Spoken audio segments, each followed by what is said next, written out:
Por lo tanto, no tienen un término para identificar a Dios. Podemos terminar aquí. Estábamos bromeando por 2000 años, porque quiere decir que esa cultura no tiene el concepto de Dios, porque si lo tendría, lo expresaría a través de una palabra.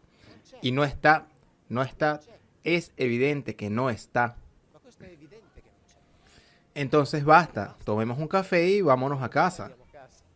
¿Entienden? Esto lo escriben porque son honestos intelectualmente y lo deben de decir y lo dicen.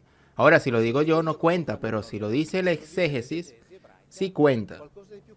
Si no tienen la palabra para expresar Dios, quiere decir que no tienen el concepto de Dios.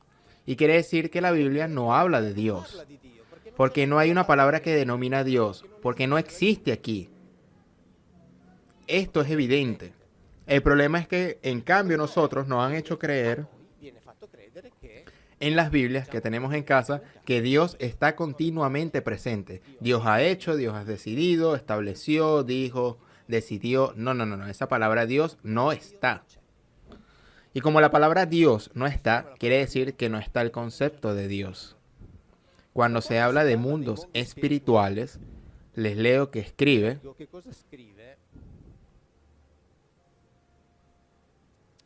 el profesor Maximiliano Cordero, esto es nuevo, que es docente de teología y exégesis del Viejo Testamento en la Pontificia Universidad de Salamanca.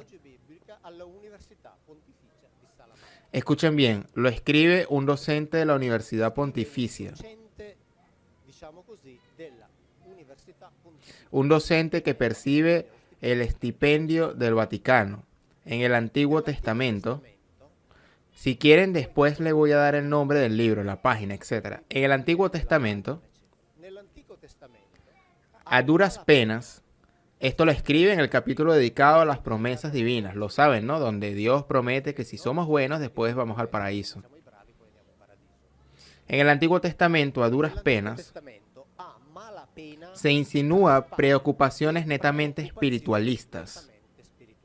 Es decir, un docente de exégesis y teología bíblica escribe: en el Antiguo Testamento, a duras penas, se insinúa las preocupaciones de, ahora sí, como quizás seamos ignorantes, pero no somos estúpidos. ¿Qué quiere decir esto? A duras penas se insinúan que no están. No están. Porque la Biblia no se ocupa de espiritualidad. No están. La justicia retributiva divina, y esto lo pueden entender cualquiera, sin que ninguno se los explique. La justicia retributiva divina debe ejercitarse en esta vida. ¿Qué quiere decir? Que todas las promesas que aquel señor allí, después veremos quién era, hacía era: si hacen así, yo los ayudo aquí. Si no hacen esto, yo los mato aquí. Punto. El después no existe. El después no existe. Que no significa que no exista el más allá. De eso no me ocupo, no me interesa. Tampoco la Biblia se ocupa. ¿Ok? El hecho de que la Biblia no se ocupa podría decir que quienes escribieron la Biblia eran una masa de ignorantes, que no sabían que existe el más allá. Buenísimo, no me interesa. Yo les digo que quien escribió la Biblia no se ocupaba del más allá. La justicia retributiva, dice, debe ejercitarse en esta vida. No está en las retribuciones de ultratumba. Escuchen bien, la espiritualización de las promesas divinas se profundiza a causa de la catástrofe nacional del 586, cuando Babilonia conquista Jerusalén y deporta a los judíos.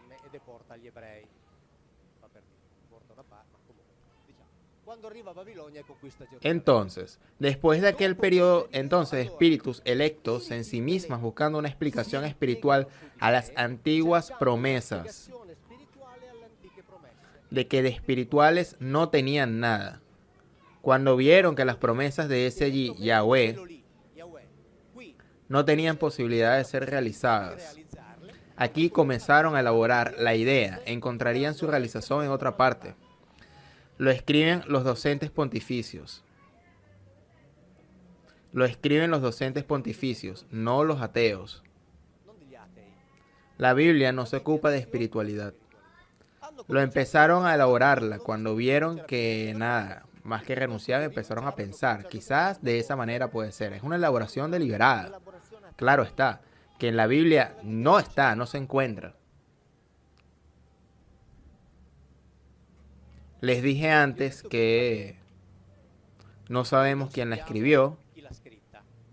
Les hago un ejemplo de un libro asombroso que es el libro de Isaías, que es más importante de los profetas del Antiguo Testamento. Importante porque aparentemente, según la teología católica, habría previsto el advenimiento de Jesucristo. Según la teología católica, Ustedes hagan examinar el mismo texto por un teólogo hebreo y luego escojan la interpretación que más les guste. Según yo, en este caso, tiene razón siempre los judíos. Pero háganlo y después escojan cuál les gusta más. Entonces, el libro de Isaías, 66 capítulos. El capítulo del 1 al 39, esto lo encuentran en las Biblias que tienen en casa. Dice que estos escritos son por Isaías. Los capítulos 40 al 55 por el Deutero-Isaías. Bella invención artificiosa para mantener el nombre de Isaías. Deutero-Isaías significa en griego el segundo Isaías. El capítulo 56 al 66 fueron escritos por un trito Isaías, es decir, un tercer Isaías. Bien, entonces uno dice, bueno, Isaías. No. El Deutero-Isaías ha escrito 2 siglos después del primer Isaías. Y el trito Isaías ha escrito algunos decenios después del segundo. Entonces quiere decir que en el mejor de los casos, en el mejor de la hipótesis, el libro de Isaías tuvieron 250 años de escritura. En lo mejor de las hipótesis, porque en los capítulos 1 al 39, el profesor Penna, que era consultor de la Pontificia Comisión Bíblica, escribió sobre el origen de los capítulos del 1 al 39. ¿Saben por qué se atribuyen a Isaías? Lo escribe, porque no hay motivos serios para negarlo. No porque sabemos por qué lo escribió, no. Porque no hay motivos serios para negarlo. Atención. Esto para el compendio de los 39 capítulos iniciales.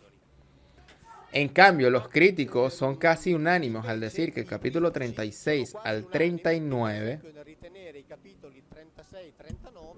derivan de otro libro. La unanimidad es mucho menor al juzgar las partes por separado. Las dificultades más graves recaen en el Apocalipsis de Isaías, capítulo del 14 al 27, que muchos lo ubican 2 siglos después.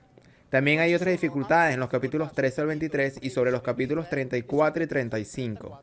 Entonces, el primero al 39 lo escribió Isaías porque no hay motivos serios para negar.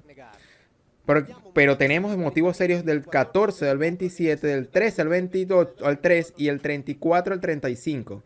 Si tuviéramos la Divina Comedia y alguno nos dijese que el infierno lo escribió Dante, salvo los cantos del 10 al 23, y que quieran del 29 al 31, sabemos que no fue él. El purgatorio lo escribió el segundo Dante, 2 siglos después. El paraíso lo escribió un tercer Dante, los otros decenios después. Entonces diríamos que la Divina Comedia es de Dante. Pues no, pero así lo hacen. Hacen así.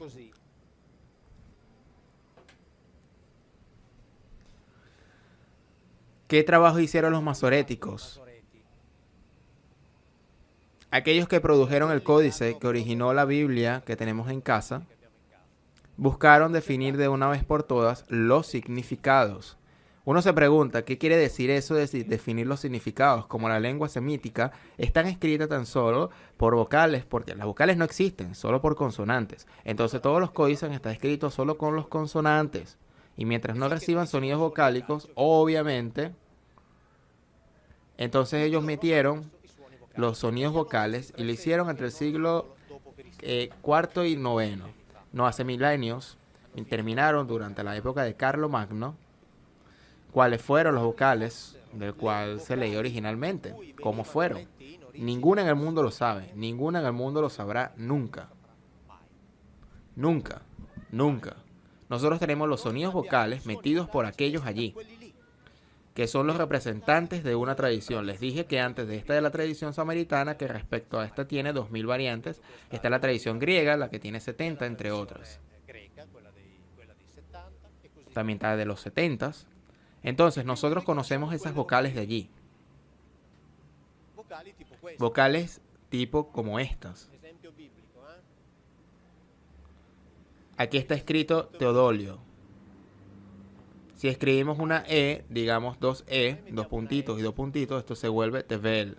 Significa tierra o mundo. Si metemos otro punto de E, este aquí y otro puntico aquí, se lee siempre Tevel, pero significa relación sexual de una mujer con un animal. Si es así, tierra o mundo. Si es así, relación sexual de una mujer con un animal.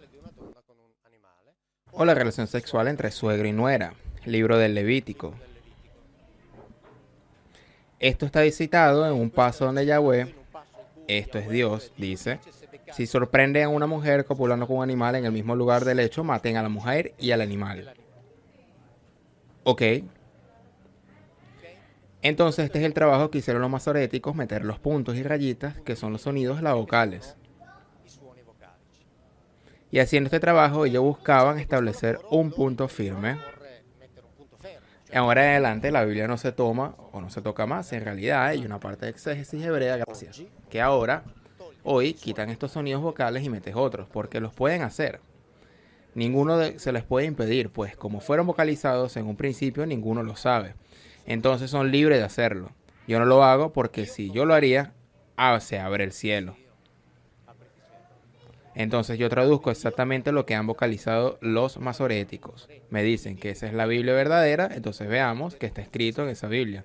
No toco ni siquiera un punto. Entonces eso es lo que han hecho estos señores.